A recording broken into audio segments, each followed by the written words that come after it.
Let's talk divorce.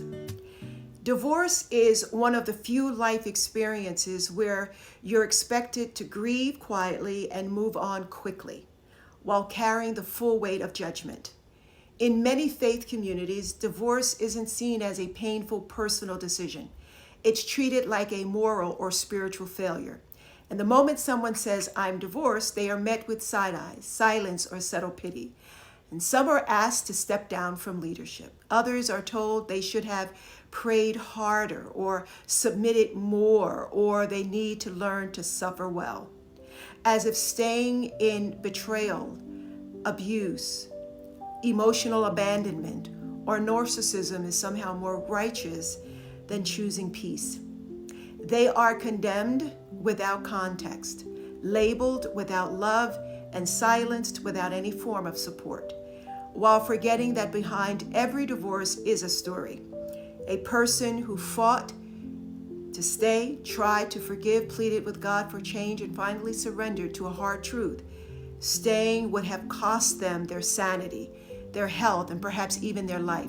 But culture and the church often asks them to pay that price or to carry shame, the same shame Jesus died for so we wouldn't have to. Hear me closely. A religiously trained mind is a stronghold that blinds us from truth and the power of grace. Those who divorce become the divorced one, like that label should speak louder than the beloved one, the redeemed one, the freed one. And so many stay in toxic, even dangerous relationships where they are beaten, belittled, emotionally abandoned. And some stay not because of love, but because they are afraid. They are afraid of being judged, of being shunned.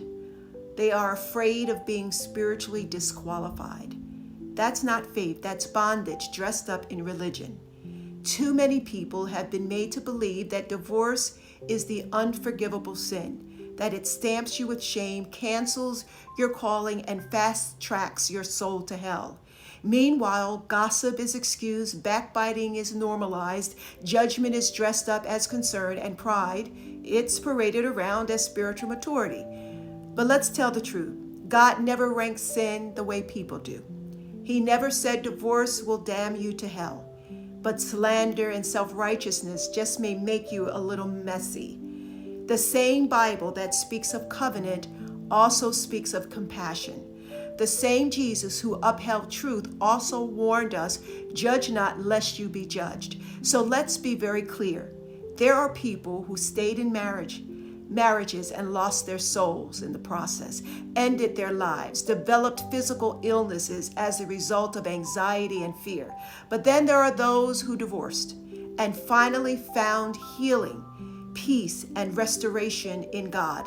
Divorce is not a death sentence. It is not a scarlet letter, and it is absolutely not the end of your relationship with God. In fact, it is often the beginning of the best years of your life and when purpose is discovered. So tell me how that could happen. What separates us from God is not a broken marriage.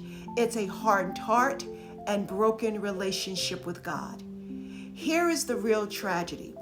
We've made people afraid of grace, afraid to leave abuse, afraid to walk away from infidelity, because they know the church would rather see them controlled, silenced, belittled, shamed, broken, and abused in all of its forms than divorce. We've preached fear over freedom, condemnation over grace, when God never asked us to die inside and stay in something that's already dead. God never intended marriage to kill. God does not condemn the broken. He redeems, restores, and renews them. And while some clutch their stones of self-righteousness, Jesus kneels in the dirt beside the one who's been cast out and says, "Neither do I condemn you."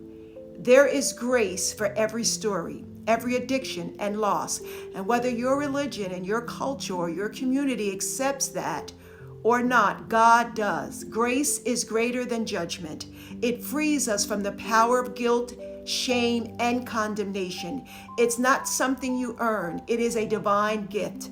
And newsflash, Jesus didn't die for perfect marriages. He died for people, broken, complicated, and yes, even divorced people. So if you're listening to this, there is still grace for you, still life after loss, still a future after failure, still love after divorce. Grace is for the one who stayed longer than they should have. Grace for the one who left so they could live. Grace for the one who prayed, forgave, and gave it everything only to watch it fall apart. Grace for the one who didn't handle it perfectly. Grace for the one who didn't lead. Grace for the one who was left. And let me remind you that grace doesn't need our approval. It isn't rationed based on performance, reputation, or how tidy the ending looks. Grace doesn't ask for a perfect track record, only a surrendered heart. And here's the truth. You are not the giver of grace. God is. You don't get to decide who's worthy to start again, who gets to be restored, who gets to lead, or who gets to be loved, who gets to go to heaven, because grace has already decided. Grace is not earned. It's given freely, scandalously, and it covers every story, including yours.